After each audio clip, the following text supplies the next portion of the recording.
Sports fans anywhere can earn a nationally recognized degree from Penn State. Online. Whether you're starting or finishing your degree, study where and when it's convenient for you. Choose from more than 125 programs to become a top prospect in your field and advance your career. Learn more at worldcampusinfo.com. Penn State World Campus, a world of possibilities. Online. Visit worldcampusinfo.com today. That's worldcampusinfo.com. We're back and better than ever. Mike and Mike presented by Progressive Insurance. Our guests on the Shell Pennzoil Performance Line, whatever poet it is you choose to study at home. I was going to say, I've seen all his films. That's not the right person. Who were you thinking I'm of? Joking. Were you thinking of Ezekiel Elliott? No, I'm just messing sure which around. Elliott. T.S. Eliot. You had in mind there. Our buddy Ryen Russillo is back with us. It's always a delight to see him. You hear him coast to coast every weekday afternoon here on ESPN Radio. How are you, Ryen? I'm good, guys. Good to see you. We've got a bunch of stuff for you today. Yeah, we do. And I want to start with the hoops. There's obviously a bunch of football that we're in the midst of now, but people, I think, associate you first and foremost on this show with the basketball. And let's start with Dwayne Wade. We had Woj on earlier this morning saying that after tomorrow, these decisions can start to get made. I think the words he used were what did he say, a prohibitive favorite or something like that. Front runner in the process right now in his mind are the Cleveland Cavaliers for D. Wade. What are you hearing? Yeah, talking to teams last night, one call this morning before I came in, I would be shocked if Wade's not on the Cavs. I think it makes all the sense in the world. They actually need him. But the most important thing for Dwayne Wade is I think the team that brings him in has to know what they're signing up for. And that is that you're going to have to, not that he can't play a full season, but it's better for Wade to kind of go at his own pace. And he did that in Miami. And when he got to Chicago, it was like, okay, what did we sign up for here? With Cleveland, I think Cleveland as a whole will kind of coast in the regular season. I don't think they're going to care about seeding at all. They're not going to get Isaiah back probably towards the end of the calendar year, maybe at the turn of the year. And with Wade, he can plug right in and start now if he wants to. But because of his relationship with LeBron and their runs together in Miami, when Wade decides, I don't want to play 82, I'll play 60, it's a perfect fit. And I think everybody there would be on the same page where, look, he would rest in San Antonio. OKC has room for him with their two-guard depth. But I just think it's a little different. His relationship with LeBron, the way these guys, you get a little bit older too. I think guys go, you know what? I just want to be around guys that I like, that are my friends, and they're close enough that I think they end up pulling this off. So that seems to be the place he's going to be. Let's put him there. What does that do for them against, here we go, all the way to the finals against Golden State? Yeah, all of these moves it really feels like an arms race where I'm not knocking any of the GMs, but it's just if you're the Thunder, you go, okay, we got Paul George. Everybody would do that deal in a second. And then you go, okay, is Melo a perfect fit? He doesn't really want to be a power forward. George doesn't want to be a power forward. Yeah. They have the two guys from the Eastern Conference that would probably be better suited in today's game playing the four that both still want to be threes. And yet you just go, who cares? I have to find a way to keep up with Golden State's offense. And to suggest that any of these moves add up to some piece where I go, okay, I could see one of these teams getting the Warriors in 7 games, that's completely diminishing how amazing the Warriors are and how dominant they are. So as I've said numerous times on the show before, there just aren't any real tangible basketball rosters that can be put together that I think is beating a healthy Warriors. So yes, Cleveland can still win the East. They could win it without Wade. I can't wait to see what the Celtics look like here. But none of this stuff ever makes me go, oh, wait a minute. There's some matchup stuff there now where I think they could get the Warriors. What I was trying to find is a place that the Warriors may have to sweat in the West. It's one thing to say, yeah, they'll get to the East and we'll see what Cleveland can do. We understand Cleveland has been trying to use, I like the term arms race, because that is what it feels like. I was sort of thinking to myself, if you do put him on Oklahoma City and you just keep all those guys healthy, and that's a big if, not only with Wade, I think, but with Carmelo also. But if you have those guys healthy at the end, you have some other pieces. You have a little rim protection there. You got some guys who can run around on the wing a little bit. Do they make it interesting with Golden State, do you think? Well, you'd have the Paul George piece that would be able to go at Durant, which is why Cleveland wanted him so bad. Not just because he's really good, but you go, this is just going to save LeBron. I think you'll see with Jay Crowder this year that Jay Crowder is going to be playing those really great, skilled perimeter guys that are bigger. And if Cleveland gets to the finals against the Warriors again, you could see Jay Crowder in a big Durant moment there, but still Durant has so much height on him that you'd expect LeBron to get him a few times. So, as I look at who the Thunder are defensively, George is the guy. I don't think Wade comes in today and brings you anything. And obviously that would be a significant drop-off from where Andre Robertson is. I mean, he is an outstanding defender. He's so good defensively, he's actually still out on the court, because offensively, it's not really a great side of the court for him. So when I look at the West, you know, the Rockets are this team in the beginning of that Spurs series, and you kind of felt this as you'd watch them. You go, you know, I got to take them a little bit more seriously. Their defense was passable, and then you add Chris Paul, so then you have to start doing the math on what do Harden and Paul both look like. In a series, when it could go right with their style of play, they're really, really scary. But then it completely falls apart against San Antonio. Harden has a rep-damaging type of game to close out that Spurs series. Like, I'm talking, he needs to have a really deep run to kind of redeem himself. Not that he's not a star, not that he's not awesome, but that was an awful way to go out. So do they have enough pieces, or can they hit shots enough in 4 games out of 7 to even threaten the Warriors? Like, that still feels like the thing, because it's San Antonio, which likely isn't going to be, as great as Kawhi is, to say that they're going to be better this year than they were last year seems like a reach, even though I love DeJounte Murray. And then the rest of it's kind of open. I mean, the top 4, you know it's OKC, you know it's Houston, you know it's San Antonio. Like, I have a hard time even locking in. Minnesota, you would think, has to be that 5th team, but Minnesota was so bad defensively. Karl Anthony Towns arguably is the worst defensive player at his position, and the same could be said for Andrew Wiggins. Like, Wiggins is not even just bad at his position. He's overall one of the worst defensive players, which doesn't make any sense because of his skills. And coming out of Kansas, you thought, okay, at the very least, he'll be really competitive defensively. You add Butler, who's great on defense. You add Taj, who's really good as well. They have to be, I mean, there's no way they can be as bad as they were defensively. But to plug them in and start talking about the Warriors, we're talking about one of the great rosters we've ever seen in the history of the league. It's just hard for me to go, you know what, these guys can get them. As far as all the moves that were made, and you know all the moves, and we spouted off all the moves, it was one of our fill-in-the-blank questions this morning. Which move to you will be the most impactful to their team? It's really 2. The fact that Danny Ainge, in less than 2 seasons, a calendar year, adds Horford in free agency and then is able to add Gordon Hayward, and then you trade for Kyrie, I'll never understand it. Maybe it's because it was Ainge and people my age or older didn't like him as a player. Maybe it's an anti-Celtics thing. But what Ainge did with that roster in that amount of time is impossible. Now, granted, Pat Riley pulled the all-time great free agent summer when he grabbed Bosh and got Wade to work it out, and then obviously LeBron. But that's incredible, and that was always Ainge's thing. When I was up in Boston, he was really great to me in explaining that we have Paul Pierce. Okay, that's back before they'd won the title in 2008. And everybody wants me to trade Paul Pierce. Paul Pierce is still in his prime. As soon as you trade a guy like Paul Pierce, you want somebody like Paul Pierce. So why do I want to trade Pierce and lose the trade? I want Pierce to be in place so I can add to him. So, yeah, Horford's completely overpaid, but that's free agency, and he's somebody that other players in the league like, and you go, you know what, maybe I can go there now. So now you have Gordon Hayward, now you have Horford, and Kyrie starts thinking, now I want to go there. So that is the thing that Ainge did and the Celtics did that I think is really important to remember when teams have one really great player, but they know they're not good yet. You're probably better off keeping him because you're going to lose that trade. And the fact that they've pulled this off and could very well win the East, at least on paper, in the standings. I don't know how it's going to play. It's just so tough going up against LeBron. That is an incredible. Like, I don't want to hear it anymore from the anti-Ainge people because you're just wrong. Mike and Mike, Ryen Russillo in with our studio here talking basketball. I'm looking at Sam Presti, and I'm thinking – this is a guy who's like, he's like on the ship that's sinking and he's hanging on for dear life. And he has managed over the course of the last 2 months to turn Victor Oladipo, Doug McDermott, Enes Kanter, a second-round pick, and Arvydas Sabonis' son into, and I keep saying that, I apologize, but I can't remember his first name. Right. What is it? Domas is what it is. Okay. Right. Into Paul George and Carmelo Anthony. That's about as good as it gets by NBA standards, and made them at minimum an extremely relevant, exciting, and interesting team, and maybe at maximum a legitimate contender. But here's my question. Sure. What are they a year from now? We had Woj talking about how if you somehow tried to keep this thing together, their payroll plus luxury tax would be $300 million next year. That's obviously not happening. Carmelo is going to opt in, according to Woj, and it makes sense because he has $28 million sitting there, and no one's giving him that, I don't think, as a free agent.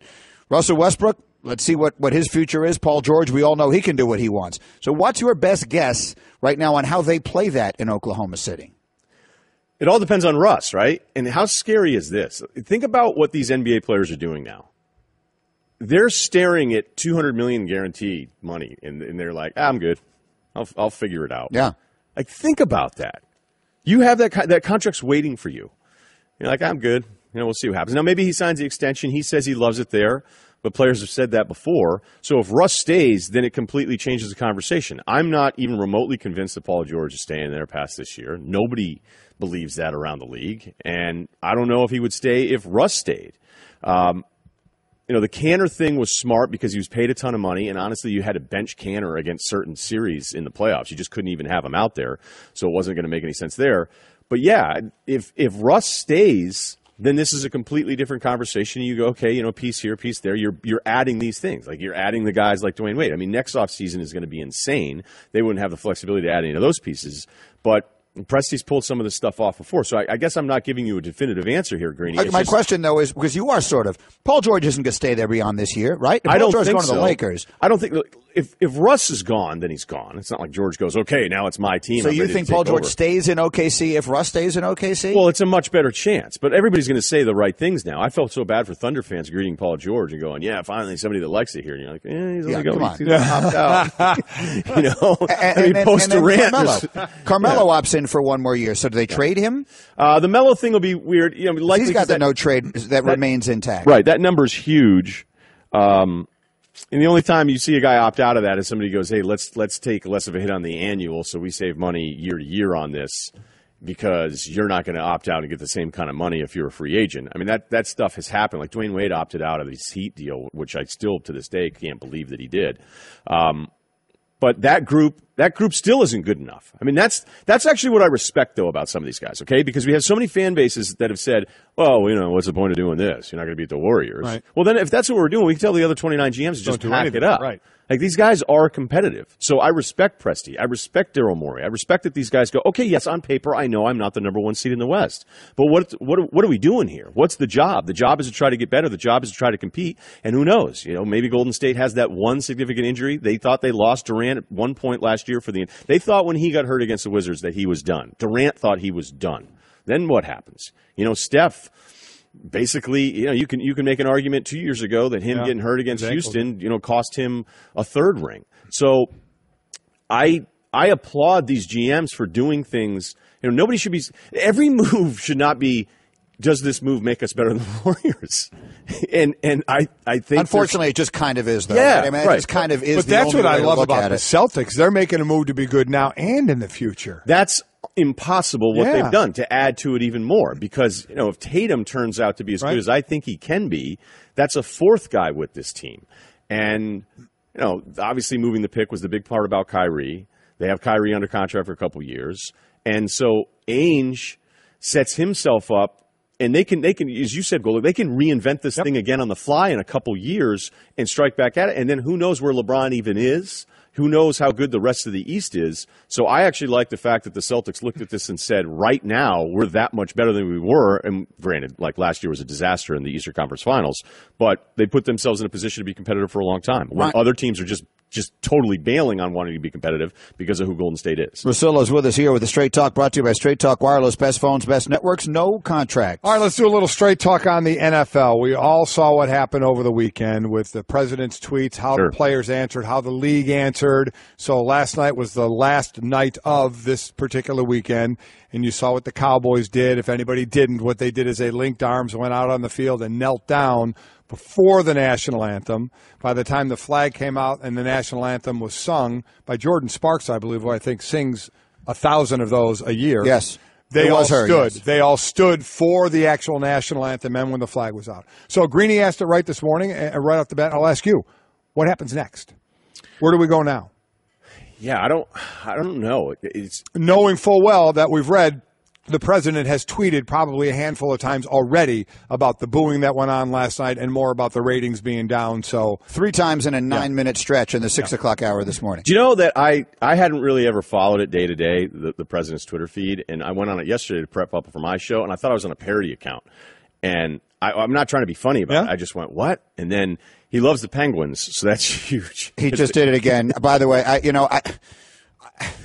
He could be watching you right now. He tweeted again. 8 minutes ago, the president, and by the way, he did tweet in between the football tweets. He threw in one about Luther Strange, which is the candidate that he likes in Alabama, another one about an interview that he watched on Fox and Friends a third one on what's going on in Puerto Rico. And then 8 minutes ago, he tweeted, the NFL has all sorts of rules and regulations. The only way out for them is to set a rule that you can't kneel during our national anthem. Now, let me take this one seriously, because isn't that a rule in the NBA? It is. That is a rule. Correct. So, I mean, it is a rule. You literally could. The NBA set that rule, so they're never going to have the issue of that, correct? This came up last year. It dates back to Mahmoud Abdul-Rauf a generation ago. It is a rule in the NBA. The U.S. women's soccer, I believe, also made it a rule this year after Megan Rapinoe knelt last year. Right.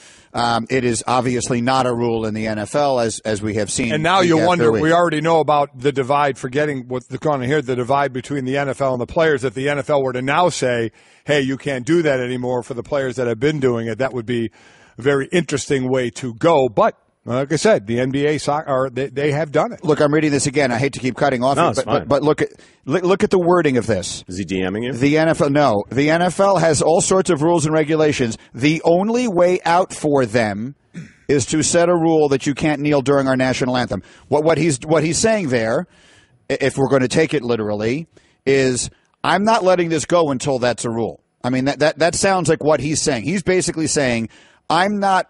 So, Mike, I asked you this morning, when does this end? How does it go away? Does the president let it go? He's not. I believe that is a definitive message. Until this is a rule in the National Football League, I'm not letting it go. Well, this is directly now going to go. Everybody's going to want to hear from Roger Goodell or the owners. And every owner say, again. Are you going to make this a rule? Yeah, I mean, that's exactly what's going to happen now. All right, Ryan, go ahead. Sorry. No, don't be at all. I think well, it's not funny.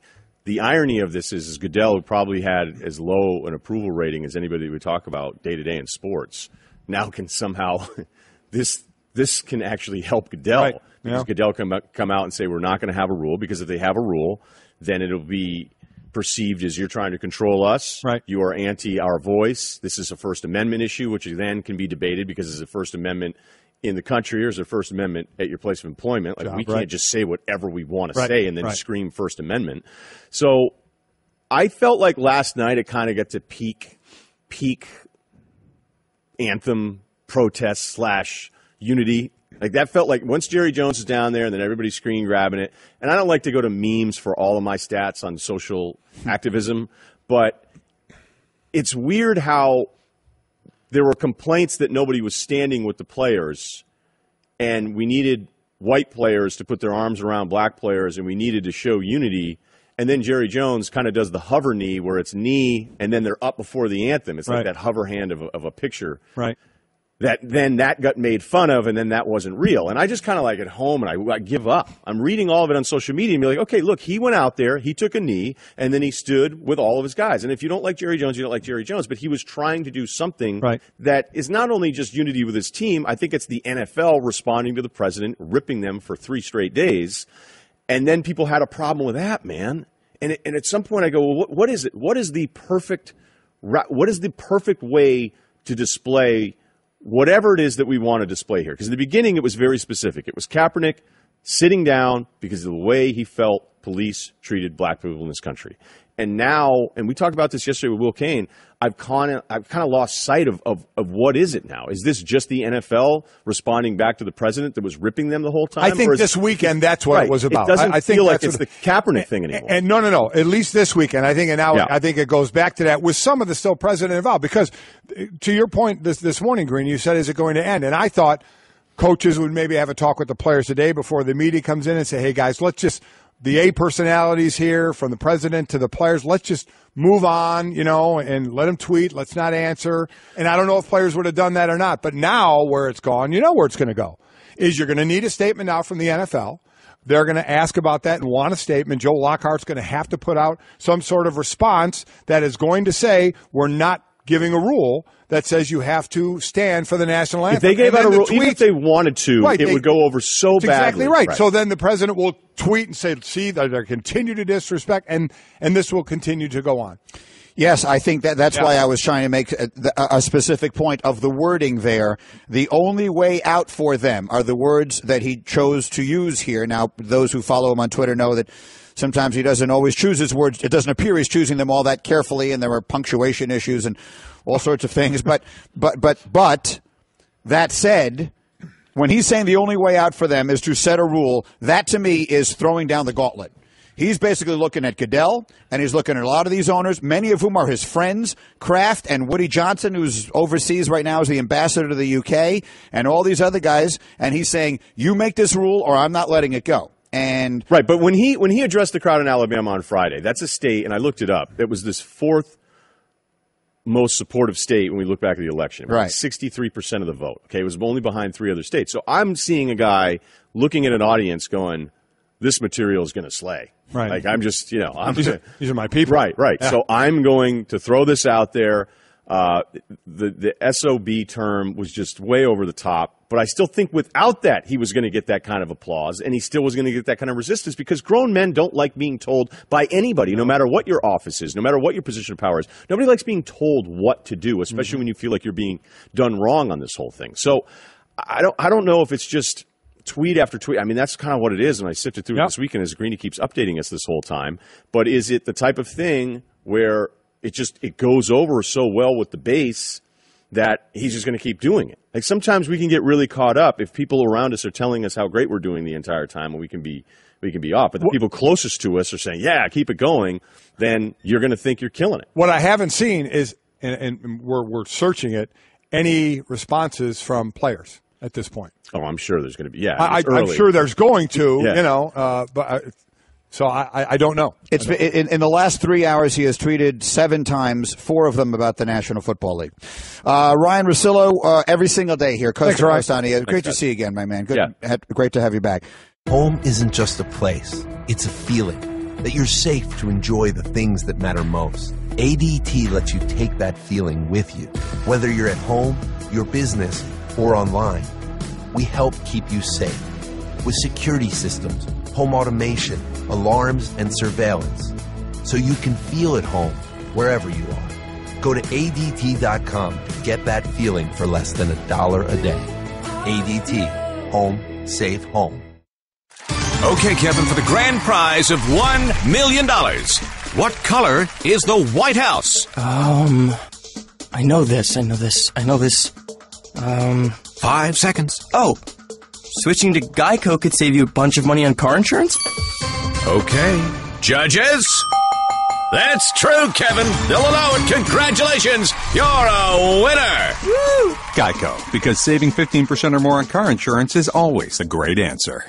All right, we're Mike and Mike. Paul Finebaum joins us now from the Paul Finebaum Show. You see him on the SEC Network and all over ESPN, and you hear him every day on ESPN Radio. And, Paul, I'm working on the pronunciation of the last name. You are the bomb. You are the fine bomb, and I swear to you I'm going to do it the best I can. You've been very inconsistent today, I might add, Greeny. I've heard you say it 14 different ways. And it's so easy to just say, yet you just keep butchering it. It just stuns me. I'm sorry. I was born this way. Let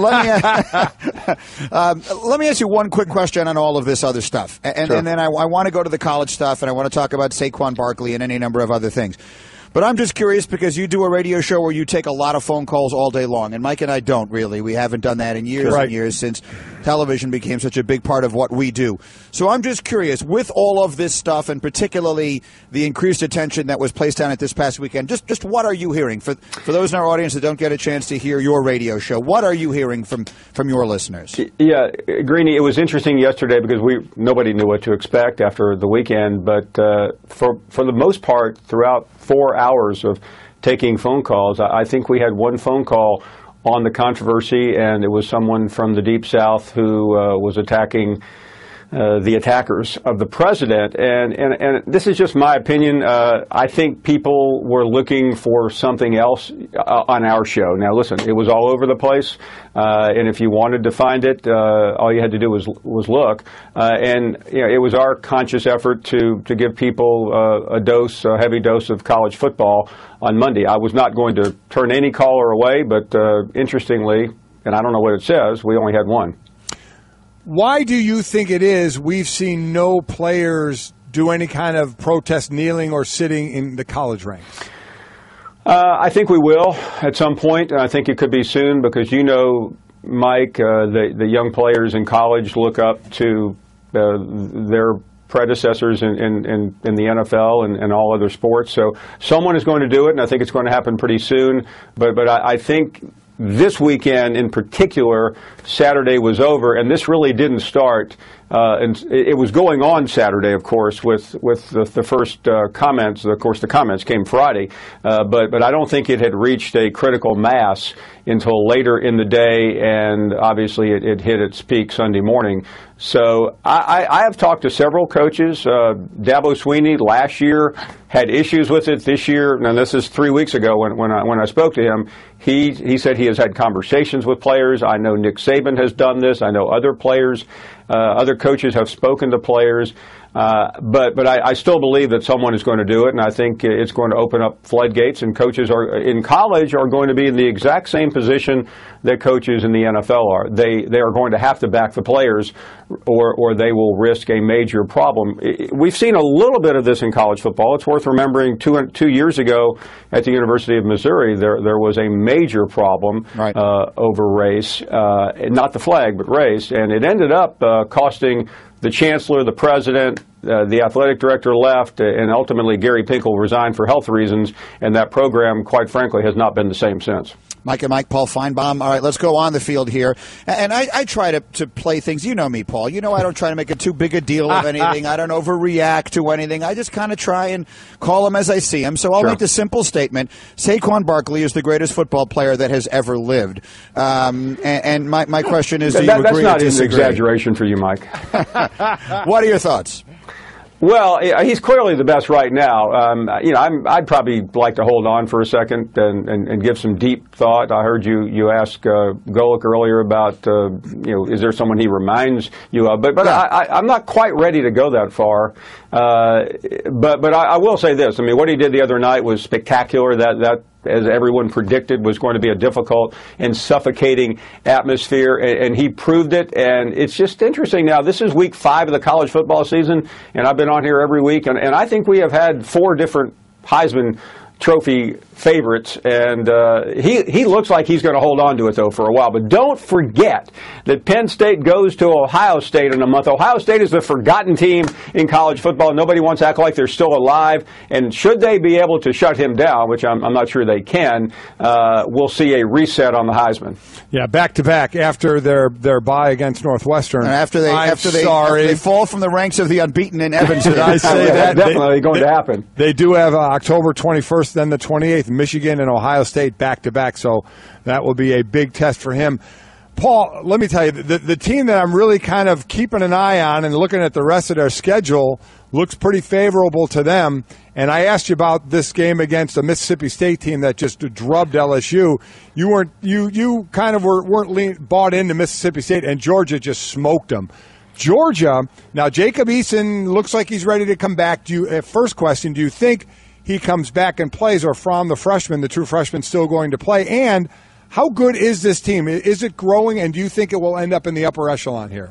There's no question they will. And right now, Eason, who won the starting job, he cannot supplant Jake Fromm.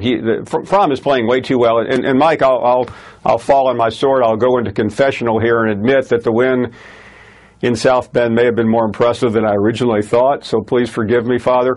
I thought they were just beating another average Notre Dame team. Notre Dame looks a little bit better, and that was a significant win just to get them over a psychological barrier, and they are now over that. But Mississippi State's a pretty good team, and they did not allow them to do anything. They shut them down from the beginning and never let them up. So if you look at Georgia, they do go to Tennessee this week, and I know everyone wants to dismissed Tennessee because they won by 4 against UMass, a team that was had not won a game and that had not even been competitive. That will be a test, and then they'll play Florida, another confusing and bewildering team at the end of October. They go to Auburn late in November.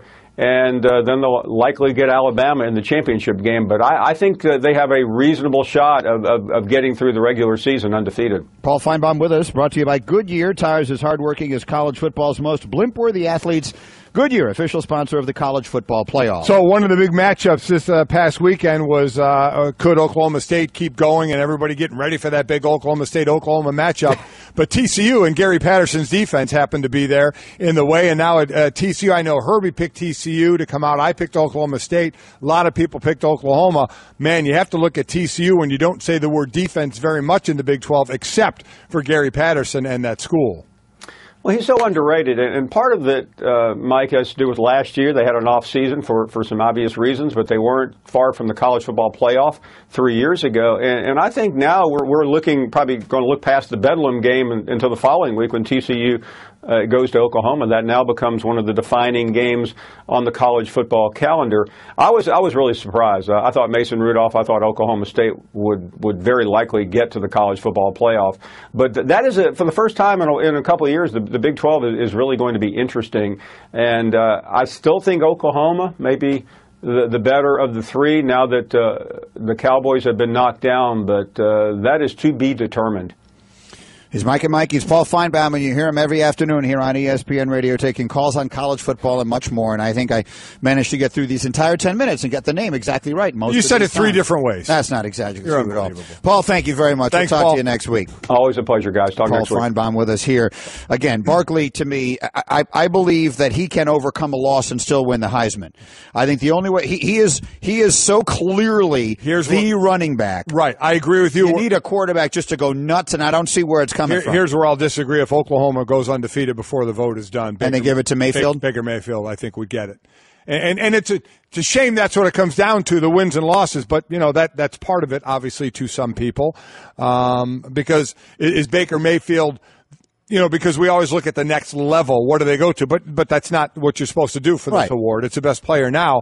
And I love the way that kid plays. So I know Saquon is the favorite, and then it's Baker Mayfield, so a lot may depend on how far they take their team. All right, we're Mike and Mike. Up next, we've got a bunch of bobblehead stuff to do. And I'm going to let you, Bickler's giving one away, and I'm going to let you decide on some of the others, and we still haven't heard back from Daniel, whose wife is about to give birth, and he didn't tell us his name, so we're banning him. All right, the bobblehead tweets continue to fly in here, Mike, but you've got a couple of plans. I've got a few. First and foremost, I'm on the board and beating the geeks. Mm-hmm. I was 0-2 against the Nerd Power Index, Hembo and his gang. I picked. You guys had the Cardinals favored by 0.1 point over the Cowboys. So in needing to get on the board, I went with the Cowboys, and that one worked out for you. That one worked out well. So I'm doing it two ways, two bobbleheads. First, I threw Bickler a bone, and I'm letting Bickler pick the Too Far Tuesday that he liked the best, and that's going to get a bobblehead. So, Bickler, which one did you select? It was from Too Far Tuesday, from Andrew Gillian. Urban Meyer will be the head coach of the Cincinnati Bengals in 2018. So, now this is interesting to me because Bickler is an Ohio State alum, and he lives and breathes and eats and sleeps and dies with Ohio State football. So are you reading that because you think it's true, or are you reading it because you just think it's much, much too far? I just like to see Bengals fans be miserable, and it's not going to happen. I'd be miserable. So should I give this guy an Ohio State bobblehead? I'll do that. Okay. Do we have an? Oh, yeah, we do. Yeah. We have the Ohio State dude, the Buckeye man, right? All right, I like that. That's a good bobblehead. That's a good quality bobblehead. Yeah, it's a good one. So we're going to go with that one. I like that one a lot. Okay. So we'll sign that. We'll send that to the to whoever it was that tweeted that thing about Urban Meyer. Just quickly, do you believe Urban Meyer will ever coach in the NFL? No, I do not. Neither do I. I do not. Go ahead. All right, so what I'm going to do here, I have 10 Too Far Tuesdays from throughout the show. So anybody from the 6 o'clock hour to this last hour has a chance. Okay. And I'm letting you pick the best one. All right, it's a lot of pressure. Here we go. A lot of pressure. Here we go. First one, and we did a lot of talk about Saquon Barkley. Penn State and Barkley will upset Alabama in the semifinals in the college football playoffs this year. Okay, I like that one. So that's number one. All right. We'll keep the order. That one I'll remember is number one. All right, number one. All right, number two. Kristaps Porzingis and the Knicks will win more games than Melo and the Thunder. That's much too far. I'm staying with number one so far. Giants will draft Saquon Barkley in next year's draft and completely rebuild the O-line. No. Sorry, I can't do it. I mean, I like the concept. I do not believe they will wind up with a top 5 draft pick. Derek, Dolphins will bench Cutler before the year is out. Okay, I'm going to say that I think there's a good chance of that, but it's not as interesting to me as the first one, so I'm staying with number one. Okay. Next, Eli, This is from M.O. Harris. Eli, Big Ben, Brady, and Breeze don't play in 2018. I don't agree on practically any of them. The only one I think won't play is Ben. I think Ben may be coming to an end here. People don't believe him when he says it, and maybe he won't. I think the other three will all play. The L.A. Rams will make the playoffs, and Todd Gurley will lead the league in rushing. He's currently 4th. Okay. I like that one, but I don't think it's as provocative as the first one. So while I think that's a nice one, it's not as good as number one. All right. Nick, Dak Prescott and Deshaun Watson will lead their teams to an all-Texas Super Bowl. Dak Prescott. I like it. I don't like it as much as the first one, and I don't think it will happen. I don't think Houston... I don't think either of them will wind up in the Super Bowl. But I like the tweet. It's a good tweet. Jamar, Kyrie will lead his team further in the playoffs than LeBron. No way. I mean, this coming season, no way. 2 more. Scott, the Giants cannot win rings with Beckham as their centerpiece. Now, that's a very interesting one. Let me write that one down. That one's number 9. All right, it's between 9 and 1. Go ahead. I got one more. Kareem Hunt will break the rookie rushing record and win the MVP. He is currently on pace to rush for 2,138 yards. The rookie rushing record is Eric Dickerson of 1,808 yards back in 1983. Okay. I like that. Yep. I like it. It perfectly encapsulates the Too Far Tuesday concept. So I don't think it's going to happen, but it is something that could conceivably happen, and I enjoy it. So I've got 3 finalists. You got 3 finalists, and you know what? Do whatever you want. So the first one was the Saquon Barkley one. First one was Saquon Barkley Alabama beating Alabama in the semifinals. Then I've got the Odell Beckham one. Giants can't win a ring with Beckham as their centerpiece. And then Kareem Hunt is going to break the rookie rushing record and win the MVP. Okay, see, that's where you lost me. Did he go a little too far with the that MVP one? was too far. Too far? Break the rookie rushing record I liked. And again, these things don't have to happen. Right. I like the provocative nature, but that felt like it went a little too far on that one. So that's why it's called Too Far Tuesday. He went too far. The Giants will never say it again. Giants cannot win rings with Beckham as their centerpiece. And Penn State and Barkley will upset Alabama in the semifinals in college football. All right, I'm going to go with the Penn State and Barkley one. That's the one I want to send it to. Not necessarily because I believe it's going to happen, but because I like it. And if the Too Far Tuesday had said the Giants will not win a championship with Beckham as their centerpiece, I might have liked that. Cannot win? That struck me as a little too far. I'm very specific on my wording. You were, and you picked a winner, and I'm happy you did that. I was kind of hoping you'd do multiple so we can get rid of these damn things. No. I don't care if Ray yells at me. All right. I mean, you don't care if Ray yells at you. I don't want him to yell at me. So it's a Penn State / Alabama related one. Which bobblehead are you going to choose? Penn State related. Penn State, Alabama, Golic's walking to the wall. I mean, he's looking. He's running out of time. What the heck is that? Jordan Spieth. It's Jordan Spieth. Yeah. It's Jordan Spieth. Jordan Spieth is a Cowboys fan. You got Jordan Spieth. So what? That's a good bobblehead, though. I wouldn't mind keeping that one. There you go. Yeah, that one. A different one may wind up in that package. We'll see what happens. See you tomorrow, Mike and Mike. First time skydiving? Sure is. Okay, you just open the door like this and you jump. Wait. Should we be like in tandem? Tandem? That's a great idea. Are you a certified instructor? No, but I love parachutes and I love people. Here we go. You wouldn't take chances with an uncertified skydiving instructor. Don't do it with your finances. Find a certified financial planner professional today at letsmakeaplan.org. CFP. Work with the highest standard.